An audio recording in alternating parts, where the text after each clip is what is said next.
और हम इस रामनवमी के अवसर पर जो है ये सनातन धर्म को छोड़ना चाहते थे और आज जो है हम सनातन धर्म को छोड़ते हैं। क्योंकि अल्लाहु अकबर, चाहते हैं अल्लाहु और अकबर। तमाम लोग जो सुन रहे हैं उन लोग से हम ये कहना चाहते हैं कि तुम लोग में जो है इतनी हिम्मत है और तुम अगर एक बाप के औलाद हो तो इस सवाल का जवाब दो कि कैसे ये राम जो है मर्यादा पुरुषोत्तम है और कैसे ये पूजा करने के लायक भी है, कैसे? मेरा तो सबसे पहला सवाल है। अस्सलाम वालेकुम दोस्तों, उम्मीद है आप सब खैरियत से होंगे। दोस्तों, जैसे कि आपने अभी सुना कि एक सनातनी बहन किस तरह से लाइव स्ट्रीम में आकर सबके सामने सनातन धर्म को छोड़ती है और चैलेंज करती है कि अगर कोई सनातनी मेरे सवालों के जवाब दे देगा तो मैं फिर से सनातन धर्म अपना लूँगी। लेकिन दोस्तों, हैरान कुन बात यह है कि यही सनातनी सिस्टर आज से कुछ दिन पहले अपने आप को कट्टर सनातनी बोला करती थी और अपने सनातन धर्म के सपोर्ट में बात करती थी। लेकिन दोस्तों, खुशी की बात यह है कि अब ये हमारे दीन इस्लाम पर भी स्टडी कर रही हैं और इन्होंने खुद बताया है कि इनको अभी तक दीन इस्लाम में कोई गलती नहीं नज़र आई है और इंशाअल्लाह ना ही कभी नज़र आएगी, क्योंकि दीन इस्लाम ही वो दीन है जिसमें अभी तक इंसानों की तरफ से कोई तब्दीली नहीं की गई है और की भी नहीं जा सकती, क्योंकि इसकी हिफाजत का जिम्मा अल्लाह सुब्हान व तआला ने खुद लिया है। दोस्तों, ये वीडियो बहुत ही ज़्यादा इंटरेस्टिंग है, आप इस वीडियो को ज़रूर पूरा देखें। और एक ज़रूरी बात, इस वीडियो को बनाने का हमारा मकसद किसी के दिल को ठेस पहुंचाना नहीं है, बल्कि हमारा मकसद सिर्फ आप तक इन्फॉर्मेशन पहुंचाना है। और हम आपसे बताना चाहेंगे कि अगर आपकी इनकम 30,000 से कम है और आप ऑनलाइन वर्क करना चाहते हैं लेकिन स्कैम और फ्रॉड के डर की वजह से और पैसे न होने की वजह से ऑनलाइन वर्क नहीं कर पा रहे हैं, तो आप हमें इस नंबर पर व्हाट्सएप करें। इंशाअल्लाह हम आपको गाइड करेंगे कि आप अपनी इनकम को 30,000 से ऊपर कैसे ले जा सकते हैं। पहले हम वेलकम करते हैं जी जी सनातनी सिस्टर। जी। ये तो सनातनी सिस्टर थी। सनातनी सिस्टर क्या हुआ? एक्स यार, अल्लाह खैर। पहले ये कट्टर सनातनी थी, फिर सनातनी सिस्टर, अब एक्स सनातनी। ये हमसे प्रभावित तो नहीं हो गई? वेलकम है, आपका स्वागत है। जी शुक्रिया। कैसे हैं आप लोग? अल्लाह का शुक्र, सब ठीक, अल्हम्दुलिल्लाह। आप सुनाएं। धन्यवाद। जी हम भी बहुत अच्छे हैं और हम इस रामनवमी के अवसर पर जो है ये सनातन धर्म को छोड़ना चाहते थे और आज जो है हम सनातन धर्म को छोड़ते हैं। क्योंकि अल्लाहु अकबर, अल्लाहु अकबर। जी। अली भाई माशाल्लाह जी, माशाल्लाह। क्या कहने? आए माशाल्लाह। आए मेरे ये तो वाकई राम मजा आ गया। आएंगे जी। और मैं नीचे रेड बुल लेने के लिए जा रहा था, सिस्टर ने बोला तो मैं रुक जाऊं यार। पहले बात माशाल्लाह, क्या बात है, क्या बात है, ये बात है सर। जी अली भाई क्या कहिएगा? सनातनी सिस्टर, अपना एक्स सनातनी सिस्टर। अब तो जी सिस्टर, हम जानना चाहेंगे कि ये दिन जिस दिन का आपने इंतखाब किया है, ये आपने इस दिन का इंतखाब क्यों किया है? आपने सनातन धर्म को छोड़ना है। तो पहले तो मुझे ये बताएं जी। कि इस दिन का आपने इंतखाब क्यों किया? उसके बाद मैं जानना चाहूँगा कि रीज़न्स क्या हैं? पहले तो दिन जी का बताएं कि ये मुबारक दिन क्यों? जी बिल्कुल। जी, हम सनातन धर्म को शुरू से ही पढ़ना स्टार्ट किए। पहले तो हमको लगता था नहीं सनातन धर्म सही है, उसमें जो है लोग मिलावट किए हैं। लेकिन जब इसके धर्म ग्रंथ ये सब को पढ़े तो धीरे-धीरे रिसर्च करके हमको जो पता चला उससे हमको ऐसा फ़ील हुआ कि सनातन धर्म नाम से शर्म आनी चाहिए। मतलब इस तरह से लिखा हुआ है रामायण में, फिर जो है शिव पुराण हो गया और कृष्ण के बारे में इतना कुछ लिखा हुआ है, जो कि कोई दूसरा धर्म के लोग नहीं लिखे हैं। बड़े-बड़े ऋषि-मुनि जो हैं, जो उस धर्म के हैं, वही लिखे हैं ये चीज़। तो वो गलत कैसे हो गया? तो अगर हम सनातनी हैं, तो वो चीज़ को मानेंगे।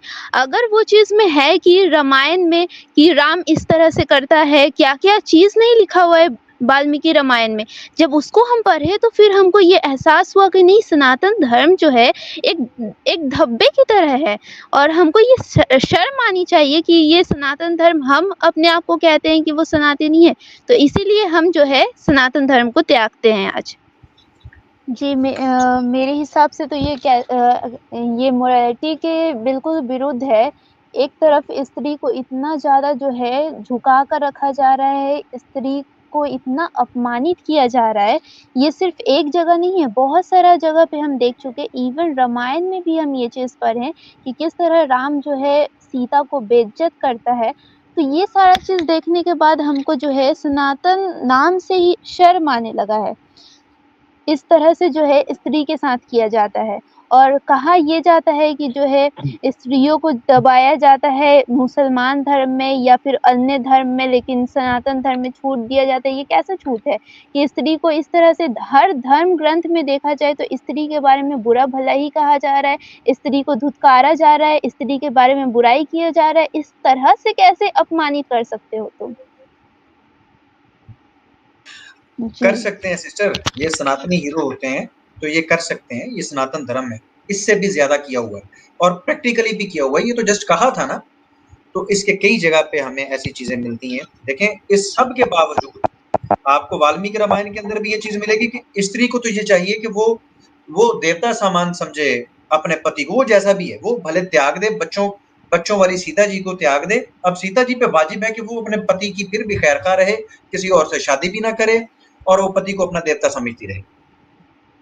तो दीदी क्या बताएं बस आपको, अली भाई दीदी ने अल्हम्दुलिल्लाह हमारे पुरखों की तरह जो पूर्वज जो उसमें फंस चुके थे सनातन धर्म में, अल्हम्दुलिल्लाह निकल आई दीदी भी।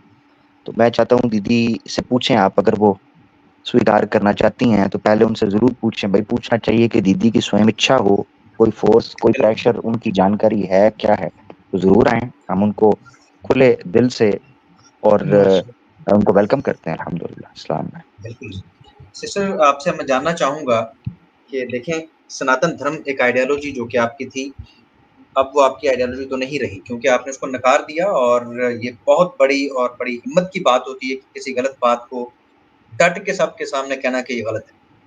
पहली बात तो इसके ऊपर मैं आपको अप्रिशिएट करता हूँ, लेकिन क्या कोई और आइडियोलॉजी ऐसी है जिसको आपने रिसर्च किया हो और आपको लगता हो कि आपको चाहिए कि उस आइडियोलॉजी को अपना लें?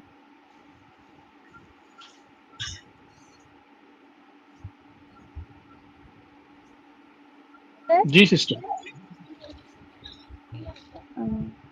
जी, फिलहाल तो हम रिसर्च कर रहे हैं और जिस तरह से हमको सनातन धर्म में इतना ज़्यादा कमी दिखा कि हम जो है अब सनातन धर्म को छोड़ चुके हैं और बाकी हम रिसर्च कर रहे हैं और देख रहे हैं कि अभी तक तो हमको इस्लाम धर्म में कोई भी गलती नहीं मिला, लेकिन फिर भी हम चाहते हैं कि उसमें रिसर्च करें और कोई भी चीज़ फॉलो करने से पहले हम उसको अच्छे से जाँच लें। और क्योंकि आगे चलकर अगर मेरे से कोई सवाल पूछे कि तुमने सनातन धर्म छोड़ दिया और इसको कबूल किया किस तरह से, किस बेसिस पे और क्या तुमको अच्छा लगा, अगर कैसा भी सवाल हो तो उसका जवाब मेरे पास हो, तो पहले हम ये रिसर्च करना चाहते हैं। जी, बहुत जबरदस्त है सर, मैं इस पे आपको मुबारकबाद पेश करता हूँ क्योंकि ये जज्बात की बात नहीं है। यकीन करें कि इस्लाम ही वो वाहिद आइडियोलॉजी है जिसके अंदर इंसानी समस्याओं का हल मौजूद है और इसको ऐसे ही कबूल ना कर लें। आपने बिल्कुल ठीक निर्णय लिया, इसको आप स्टडी करें। कोई आपको मुश्किल पेश आती है, कोई मसला आता है तो वो आप जरूर डिस्कस करें, लेकिन आपको इस्लाम के अंदर इस तरह की कोई भी घटिया चीज दिखाई नहीं देगी जो अभी आपने पढ़ी। तो बाकी आप अपनी स्टडी जारी रखें। कोई इस्लाम के बारे में वैसे आपने कोई जानकारी ली है सिस्टर, कोई स्टडी करने की कोशिश की है या अभी स्टार्ट ही लिया? जी, बहुत कुछ अभी तक तो स्टडी किया है और पहले तो हम ये सनातन धर्म का जितना भी किताब था उसको पढ़ना स्टार्ट किए, जैसे वेद हो गया, रामायण से पुराण, ये सारा चीज़ हम लिए और उसको पढ़ना स्टार्ट किए। उसमें जो-जो चीज़ मिला उसको देख के हम मतलब शॉक रह गए कि किस तरह से जब हम रामायण पढ़े, वाल्मीकि रामायण जो जिसको सबसे पुराना माना जाता है, उसमें जब हम पढ़े तो मेरा खुद ये मन में सवाल आया कि किस तरह से ये जो तुच्चा राम है इसको इतना जो है प्रायोरिटी दिया जा रहा है और इतना इसको भक्ति और पूजा किया जा रहा है। ये तो बिल्कुल भी जो है पूजा के लायक ही नहीं है, पूजा के भगवान कहलाने के लायक नहीं है। और एक दो नहीं बहुत जगह, जैसे कि हम रामायण के जो है वाल्मीकि कांड के चौथे ये 14वें सर्ग में देखें कि उसमें जो है अश्वमेध यज्ञ करा रहा है। उसके पिता जो राम के जो पिता थे दशरथ, वो अश्वमेध यज्ञ करवा रहे हैं जिसमें कि वो घोड़े के मांस को पकाकर और उसको सूंघकर अपना जो है पाप धो रहे हैं। तो जो कहते हैं कि जीव हत्या जो है ये धर्म में नहीं है, वो धर्म में नहीं है, तुम्हारे खुद के धर्म में, सनातन धर्म में जो है 300 पशुओं को बुलाया गया, लेके नहीं 300 पशुओं को जो है मंगवाया गया था अश्वमेध यज्ञ में, और जो है घोड़े के मांस को पकाकर जो है दशरथ जो है वो अपने पाप को धोता है। ये है बालकांड 14वें सर्ग में। उसके बाद जो है अयोध्या कांड में देखिए हम, जिसमें कि 53वें सर्ग में है कि जब राम को राज्य नहीं मिला और उसको वनवास भेज दिया गया उसके पिता के द्वारा, तो वो जंगल में जाकर अपने पिता को कोसता है, और किस तरह से कोसता है कि एक जो है नॉर्मल जो भी हो आज्ञाकारी बेटा, वो कभी भी इस तरह से अपने पिता को नहीं कह सकता है। जिस तरह से वो जंगल में अपने पिता को कोसता है, और वो यहाँ तक कहता है कि अगर जो है मेरे पिता इतने ज़्यादा गिरे हुए हैं कि वो अपनी भोग विलास के लिए एक स्त्री के चलते अपनी जो है आज्ञाकारी पुत्र को त्याग दिए, तो इस तरह से कहना एकदम शर्मनाक है कि एक पुत्र जो है अपने पिता को इस तरह से कहे। ये रेफरेंस अयोध्या कांड 53 सर्ग। ठीक है। जितनी देर आप, मेरी आवाज आ रही है? जी जितनी देर आप लोग उस रेफरेंस की बात कर रहे हैं, मैं थोड़ा सा बैकग्राउंड, दीदी की बात सुनने के बाद मेरे अंदर का वो पुरखों का जो एक्स हिंदू था वो जाग गया। राम सिया राम सिया राम। जी चला। आज आपके माइक में कुछ टचिंग हो रही है सर, आवाज ठीक नहीं है आपकी। यार ये पता नहीं, जब भी कुछ टुच्चा किस्म का जो है देवता कोई जिक्र किया जाता है तो फिर मेरा नेट भी टुच पुच हो जाता है जी। अच्छा सिस्टर, आपको मजीद भी हेल्प मिल सकती है। सिस्टर आपको मजीद भी हेल्प मिल सकती है सनातन धर्म के हवाले से, रिसर्च करनी हो आपने तो माशाल्लाह आवाज़े हक चैनल के ऊपर बेहतरीन अंदाज से कंटेंट पढ़ा है। इसी तरह हमारी एलिना सिस्टर जो हैं उनका चैनल देखें, वहाँ पर टू द पॉइंट आपको रेफरेंसेस मिल जाएंगे, आप उसकी जानकारी ले सकती हैं। इसी तरह इस्लामिक अवेकनिंग पर भी एक आना से कोशिश हम कर रहे हैं, यहाँ से आपको काफ़ी मटेरियल मिल सकता है निर्णय लेने के लिए और अपनी रिसर्च को मजीद बढ़ाने और निखारने के लिए। जी और जो है हमको रामायण में जो जो मिला हम वो भी आप लोग को बताना चाहते हैं, और तमाम लोग जो सुन रहे हैं उन लोग से हम ये कहना चाहते हैं कि तुम लोग में जो है इतनी हिम्मत है, और तुम अगर एक बाप के औलाद हो तो इस सवाल का जवाब दो कि कैसे ये राम जो है मर्यादा पुरुषोत्तम है और कैसे ये पूजा करने के लायक भी है, कैसे? मेरा तो सबसे पहला सवाल है। क्या बात है, क्या बात है दीदी, क्या बात है दीदी, जिंदाबाद दीदी। मैंने इनको कहा था छेद है, मैंने कहा था, ये हमारी नहीं सुनते थे। क्या बात है।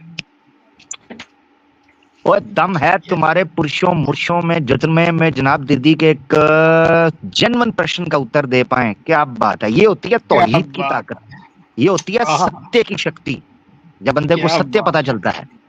ये कहते थे तलवार के जोर पर बना दिया, फलाना कर दिया। देखो तुम्हारे सामने, अल्हम्दुलिल्लाह। क्या बात है, जबरदस्त भाई, खुश कर दिया यार।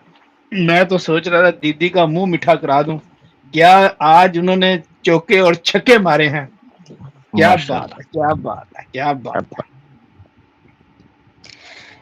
जी, तो रामायण का एक और कांड है उत्तरकांड, जिसमें कि 45वें सर्ग में है कि वो कहता है, राम कहता है कि निंदा के भय से, यानी कि जो है जितना भी सीता को जो है रावण लेके गया था जंगल, मतलब कि अपने जो है लंका में, तो उसके बाद जब राम जो है युद्ध करके सीता को लेके आया और अपने राज्य में पहुंचा, तो राज्य में जो है उसकी बहुत ज़्यादा निंदा की गई। तो उसी समय राम कहता है कि निंदा के भय से तो मैं तुम सबको त्याग सकता हूँ, तो सीता क्या चीज़ है? और फिर इस तरह से कहकर सीता को जो है जंगल में छोड़ने के लिए लक्ष्मण को कहता है। तो यहाँ पे भी ये साबित होता है कि कैसे ये मर्यादा पुरुषोत्तम है, जो इस तरह से कह दे कि मैं जो है निंदा के भय से सबको त्याग दूंगा, तो सीता क्या चीज़ है? क्या सीता उसकी पत्नी नहीं थी? क्या सीता के पेट में जो बच्चा था वो राम का नहीं था? वो एक गर्भवती जी, गर्भवती औरत को जो है, जो कि उसकी पत्नी है, उसको जंगल में छोड़ने के लिए कहता है। कितना शर्मनाक और शर्म भरा चीज़ है ये, जो कि एक स्त्री के लिए अपमानजनक बात है। फिर जो है उत्तरकांड के 95, 96 और 97 सर्ग में कहा गया है कि सीता को पूरे भरी महफ़िल में जो है उसका तिरस्कार किया जाता है। फिर उसको कहा जाता है राम के द्वारा कि तुम अगर शुद्ध हो तो अपनी शुद्धता जो है साबित करो। ये किस तरह से कोई पति कह सकता है अपनी पत्नी को पूरे मजमे में कि तुम जो है शुद्ध हो तो शुद्धता अपना शुद्धता साबित करो। और फिर जो है सीता जो है वो बहुत ज़्यादा दुखी होती है और फिर जो है धरती फट जाती है और उसमें वो समा जाती है, ऐसा लिखा हुआ था। लेकिन यहाँ पे मेरा सवाल है कि यहाँ पे स्त्री का इतना ज़्यादा अपमान किया जा रहा है, तो ये राम जो है ये कैसे पूजने लायक है? मेरा ये सवाल है। जी। सही बात है। नहीं, दीदी का सवाल जेन्युइन है, क्योंकि जो चित्र निकल कर सामने आ रहा है रामायण के अनुसार, वो तो तुच्छ चित्र ही है। क्योंकि इस तरह तो गली के किडनैपर और वुमनाइजर और लो कैरेक्टर इस तरह दिखाई देते हैं। मुझे अत्यंत खेद है कि जो चित्र शास्त्रों के अनुसार श्री राम जी का प्रकाशित हो रहा है, वो अत्यंत खेद। इससे आगे कुछ नहीं कहूंगा मैं। जी, बेहतर और ना सिर्फ ये खुद राम जी का ये चरित्र था कि स्नान भी करना होता था तो उसको नारियां स्नान करवाया करती थी। ग्रुप रखा हुआ खूबसूरत नारियों का जो राम जी को स्नान करवाया करता था। तो इनको किसी भी तरह का भय नहीं था और किसी भी तरह की इनके ऊपर पकड़ नहीं थी। और सीता जी जो कि इनके अपने कारण उठाई गई और शूर्पणखा का नाक ना काटते, कोई काम था करने वाला कि किसी आपको प्रपोज कर रही है, ये उसके साथ मजाक कर रहे हैं। छोटा भाई कहता है पहले बड़ा करेगा, वो कहता है छोटा करेगा, उसके साथ मजाक कर रहे हैं। और प्रपोज करने की बुनियाद के ऊपर जब वो गुस्से में कहती कि मैं फिर सीता की वजह से अगर ऐसा आप कर रहे हैं तो मैं उसको मार डालूंगी, उसने मारा नहीं है, उसका नाक काट रहे हैं। तो राम जी की यही हरकत उनके सामने आई, किसी की आप स्त्री के नाक काटें, कान काटें, और उनके राज्य में, उनके इलाके में, आपका अपना राज्य नहीं है तो आप मुजरम कहलाते हैं। उस स्त्री को पकड़ा जा सकता था, उसको उसके घर जाके छोड़ के आया जा सकता था, उसके बड़ों को बताया जा सकता था कि इसको संभाल के रखें, ये ऐसी हरकत कर रही है। तो इसी वजह से, इसी कारण से तो सीता जी को वो उठा के ले गया था। अगर रावण ने कुछ किया भी था, जो कि हमें हिंट मिलते हैं कि कोई ना कोई हरकत तो हुई है, सीता जी ये खुद फरमाती हैं। लेकिन मसला ये कि उसमें सीता जी का क्या कसूर है? वो तो जबरदस्ती लेके गया है। अगर उसके साथ कुछ ऐसा हुआ था तो उसमें उनका कसूर तो नहीं था ना, फिर भी सीता जी का, उसको फिर भी त्यागना गलत था।